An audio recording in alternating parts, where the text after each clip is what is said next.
mum, dad, brothers, sisters, cousins, aunties, uncles, missus, randos. This is the director's cut of episode 10. I sped it up 2 times because the original video is an hour long. And I can't be fucked watching an hour's worth of video just to put commentary on it. But yeah, fuck, look at his arms. That's me dad. So you can tell where I get my forearms from. We're working on... What are we doing? We're tightening the alternator, which connects to the belt. So basically, I'm going to assume my viewers don't know anything about anything. So the flywheel is attached to that, the little alternator, and that creates alternating current. There's a little rectifier on the alternator that converts the AC into DC, direct current. It's pretty interesting how they do it. I would suggest YouTubing it on how that works. It's basically diodes and transistors, and it's really cool. Highly recommend. Engineering Mindset. That's where I got from all my basic electrical understanding. But yeah, all those wires, the schematics, it was fucked. What really confused us is from the old setup, they had an external regulator, but this alternator has a regulator rectifier inbuilt, an internal regulator, if you will. But yeah, it was just really... It was an exercise because basically we didn't start from ground zero. We had there was already a foundation, and then we just built from the foundation. So there was a lot of testing, like which wire goes where, how the label maker labeled it. Having a label maker is really useful, you know. Look at that, straight to key. Yeah, we're just installing the, what is that? The kill switch, the isolator. So basically, you can isolate the battery at all times because there may be parasitic leaks. Something may be always on, and they'll just drain the battery, and you don't want to drain batteries, especially since that's just a regular starter battery. It's a lead acid starter battery. There's a difference between house batteries and starter batteries. I wish I knew that. I found that out pretty late going into this. But yeah, starter battery is basically a sprinter versus a house battery which is built like a marathon runner. You know, starter battery can pump out really high loads for only short amount of time, which is good, because that's what the starter motor is. It's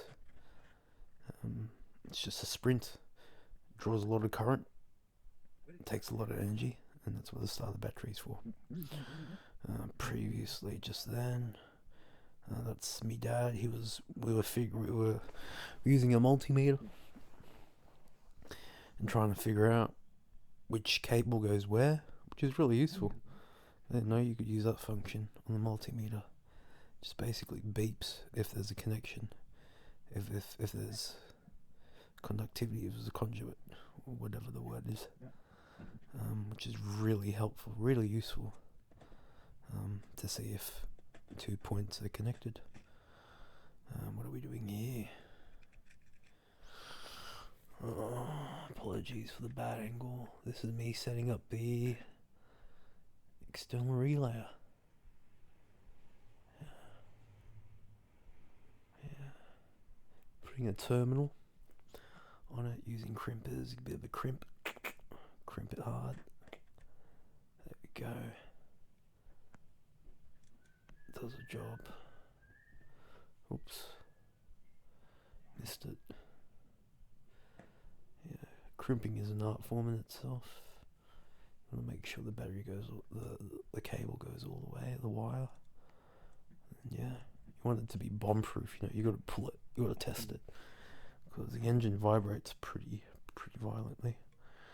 So it's got to withstand that over, X amount of time, and just, if you do a shit job, it'll just vibrate out of place.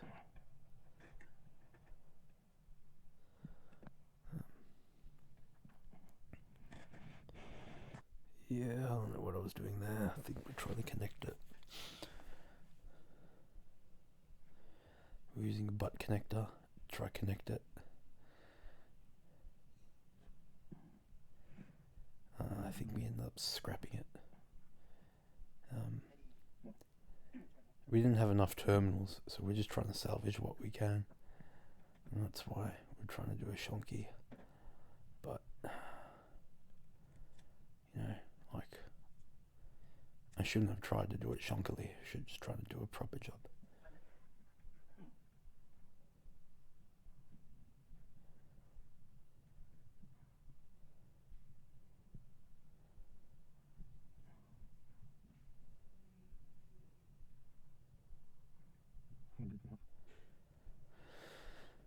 Yeah, it's a pretty chunky. I think we ended up scrapping it anyways, because I don't remember seeing that anywhere on the boat anymore. I think we got rid of it. But yeah, there's a lesson. Don't do a chunky job. Yeah, so that alternator has 4 terminals, 4 points. B plus, B minus, battery plus, battery minus, basically.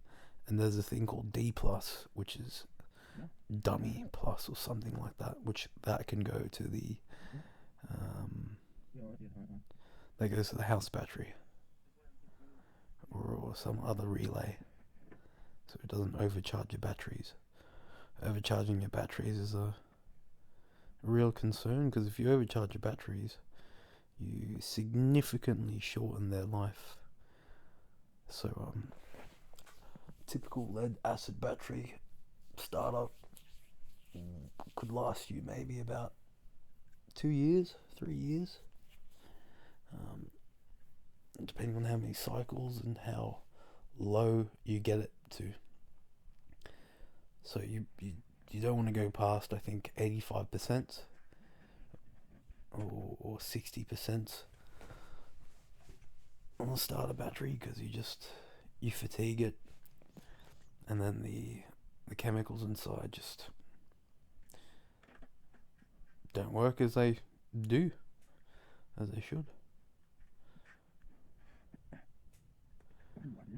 Yeah, I think this is the next day. Bought some more terminals. Fresh day. Heat shrink's really cool. But yeah, we got the engine started. What an achievement.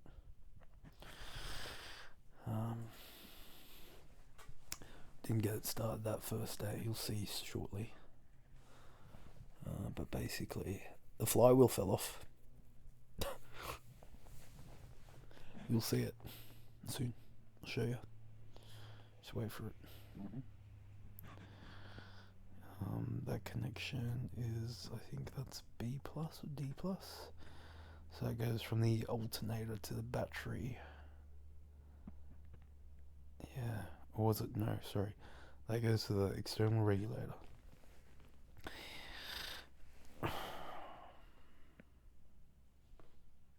We might have over-engineered it. May not be necessary, but I already got the fucking thing, so I might as well use it, eh? Oh. That that's the importance of having a strong connection. There you go, test it, bomb-proof it.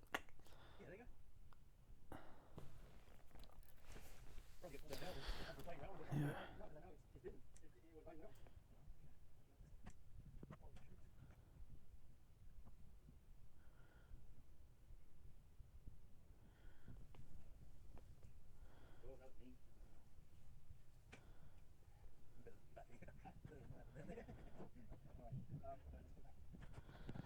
There you go, just whacking it in.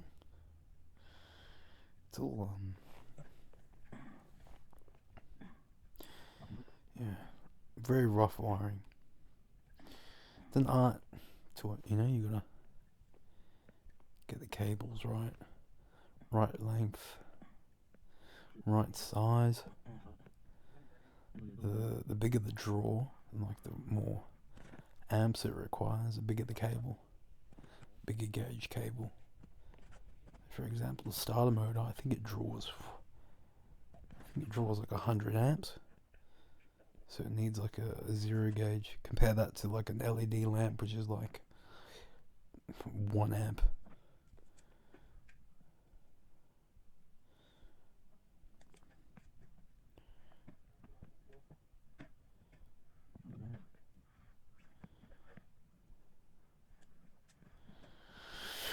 There's a good nice POV. I forgot to flip it.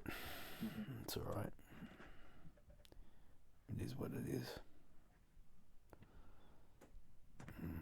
There's 3 sizes of cable connectors, but junctions. There's yellow, red and blue. Yellow, blue, red.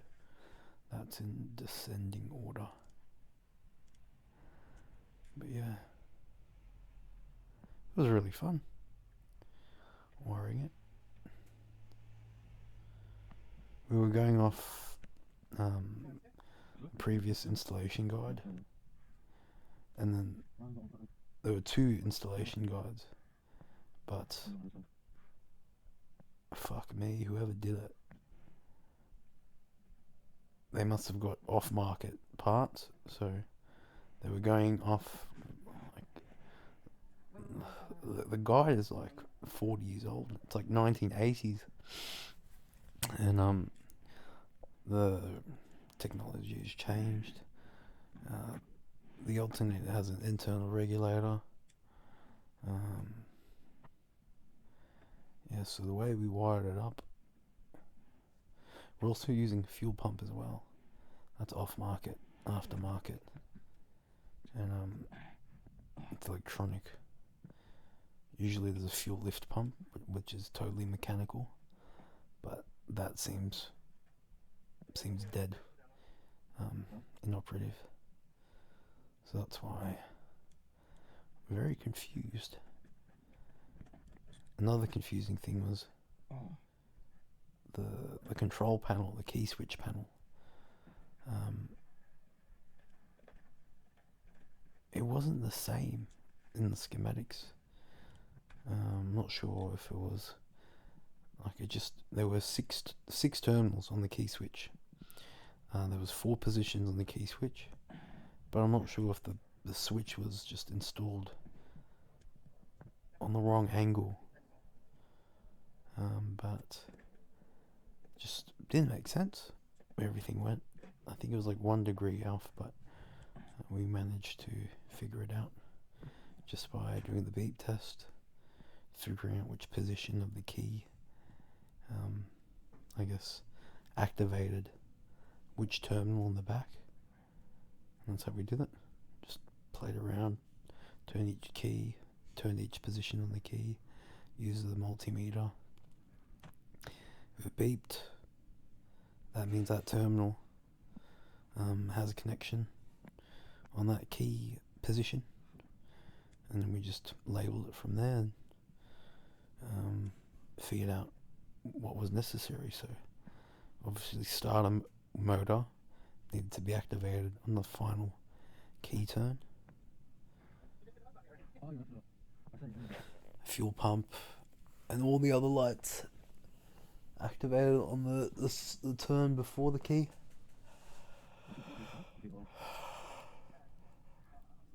Yeah,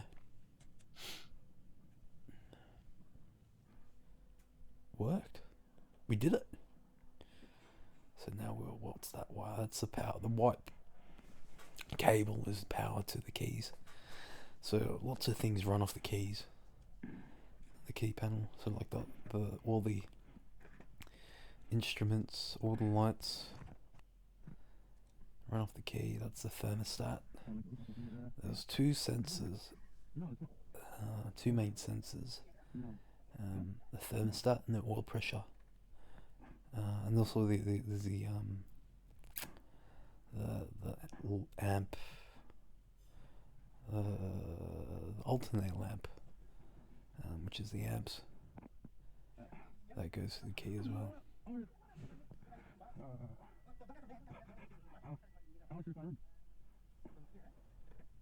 Yeah.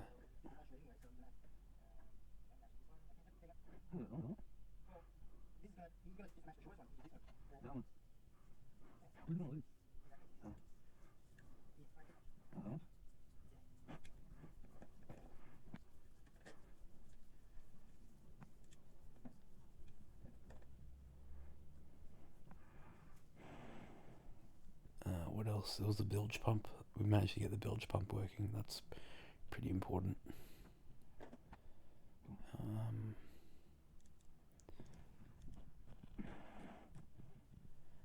Yeah, it's pretty basic. Doesn't need much to get going, I guess. Everything else is auxiliary. It's pretty bare bones. Like, I don't have any lights. The lights don't work. None of the lights work, which is pretty shit. But we'll get that running again. They worked before, but they don't work now, which is a worry, but she'll be right.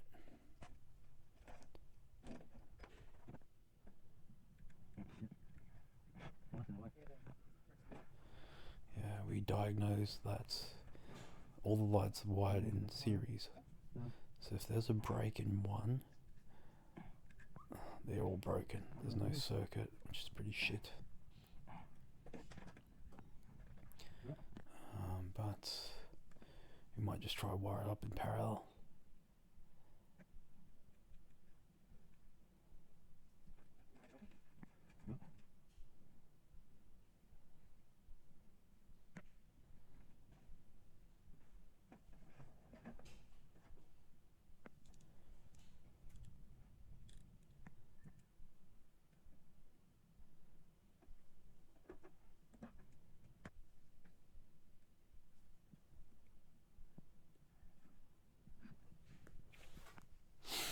Yeah.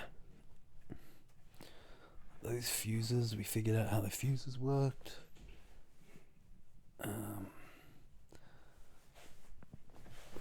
Yeah, it's pretty cool. Those are the fuses. We were testing it. It's me testing it. All the fuses were perfectly fine.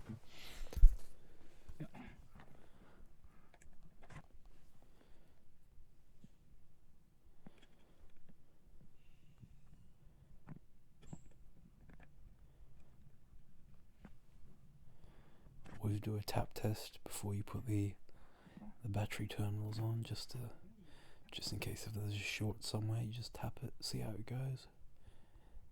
If you do anything after that, you might fry it. Don't want to fry it.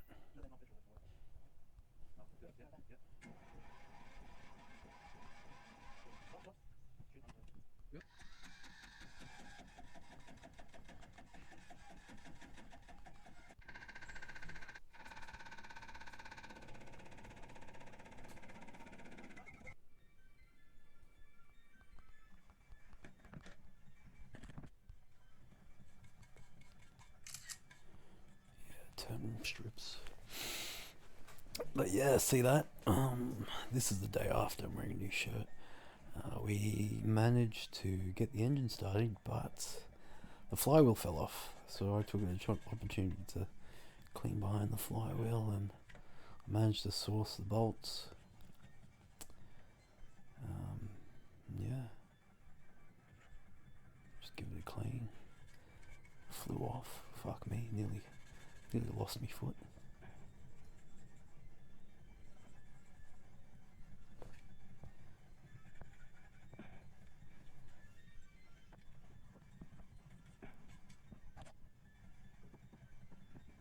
just giving it a clean. Bit of wire brush, bit of trying to get the most of it off. Yeah. WD-40, fuck me, WD-40 is good. Can use it for anything.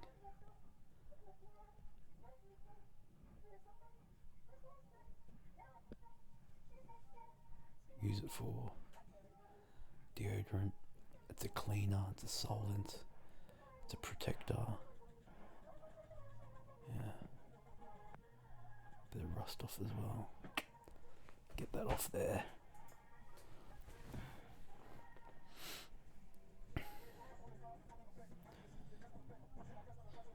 Get some toothbrush action. Toothbrush is really good. Gets in the nooks and crannies where you can't usually get to.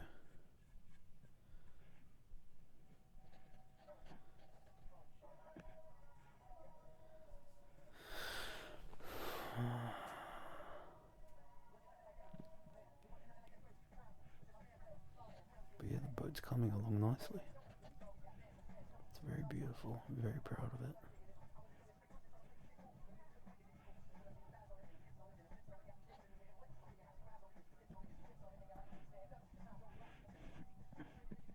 Might do some touch-ups here and there.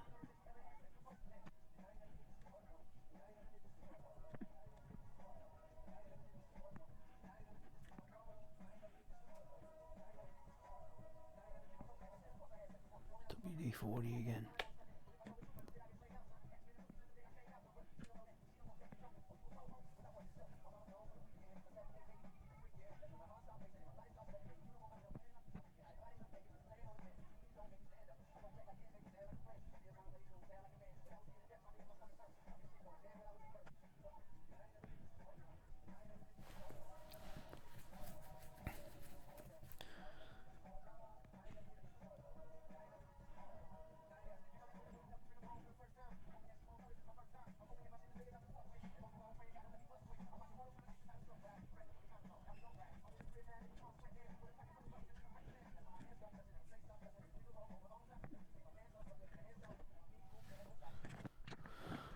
Yeah, it looks pretty good.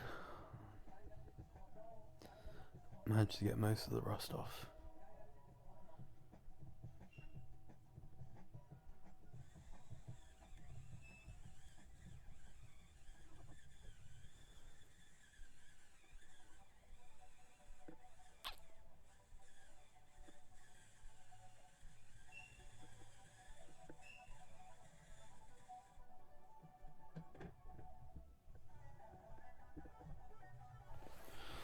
Some parts are more stubborn than others, especially the water intake, the water cooling system. There was a bit of rust going on there.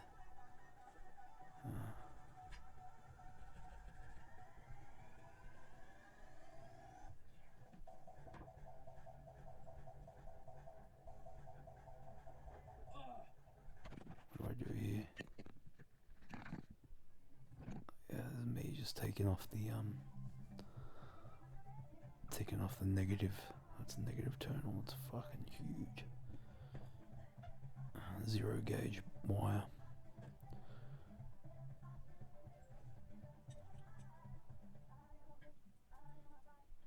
Cost me $60 for that length. But yeah.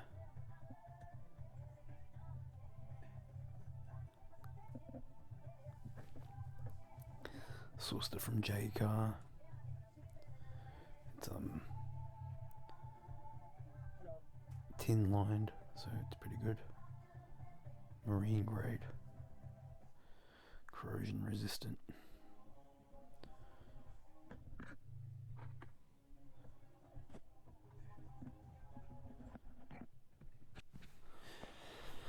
Yeah, I opened it up because it felt a bit wobbly, so I was like, yeah, do some double checking. Don't want it to wobble off because it's, right attached right to the body of the engine. And the engine vibrates pretty hard, so it's me trying to pry it off with some pliers. So if it doesn't get off the pliers, should be pretty sweet. So I just bang it a bit more.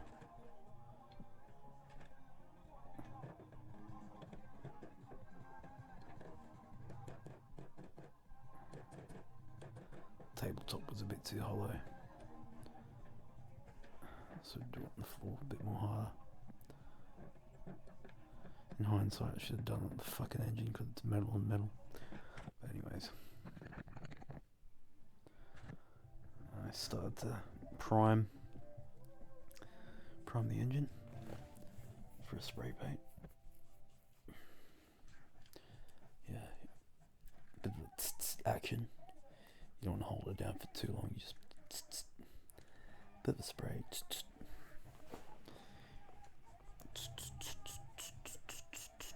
It's hard to get an even coat on spray paint. But yeah, once it's on, it's on.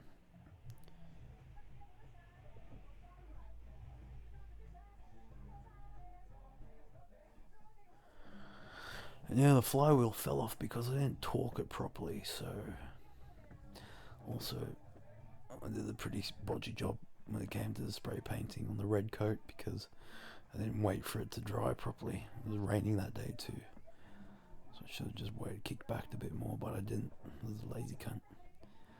But looks alright. The wheel's in the way anyway, so you can't really tell.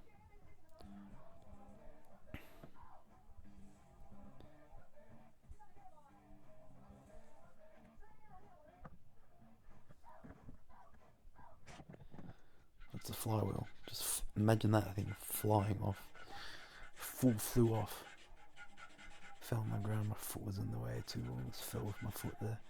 Got very lucky.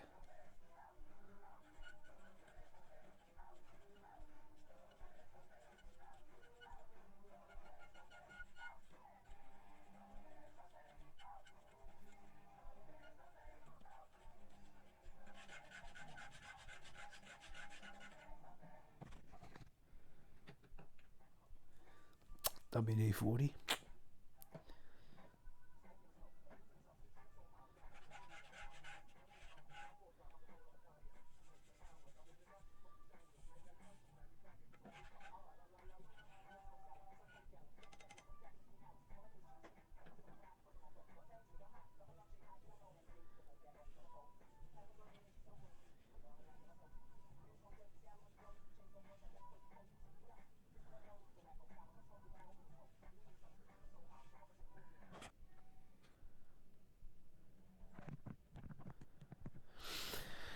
Here's my bodge job.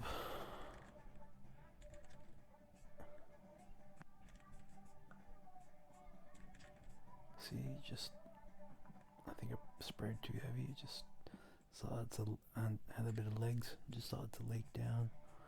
And the shit thing is that leg stays there.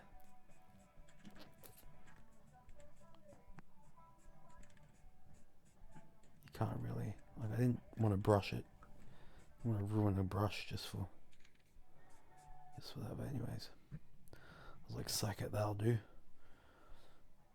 The flywheel's gonna go on so you can't really see anyways, but there you go.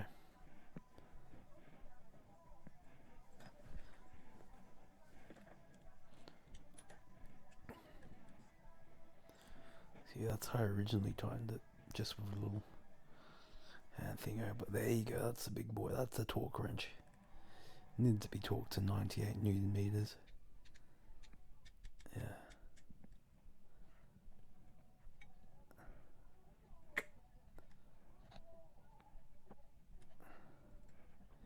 Huge difference.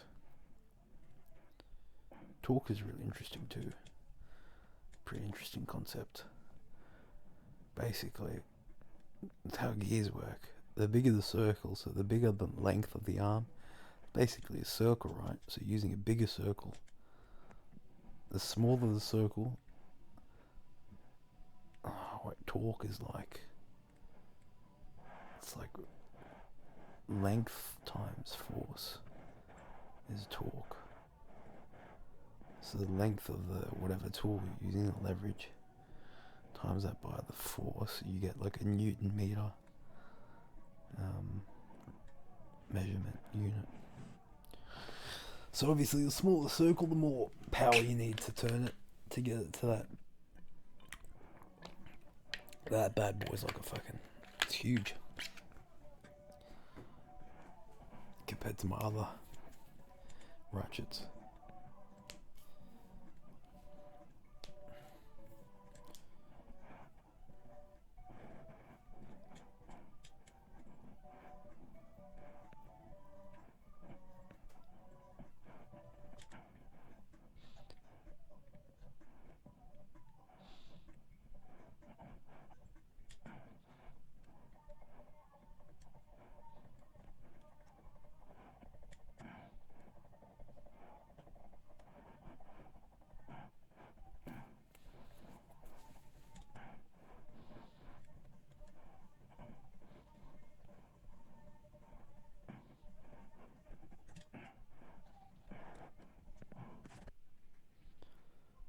Yeah, there you go. Just reattaching the negative to the chassis.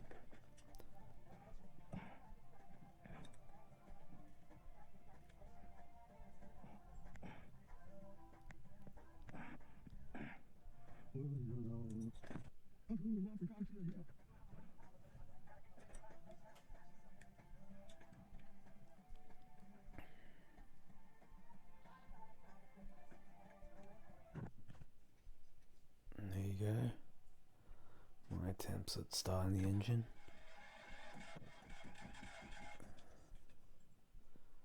Just wanted to go, just needed the bit, you know. There we go. She can't.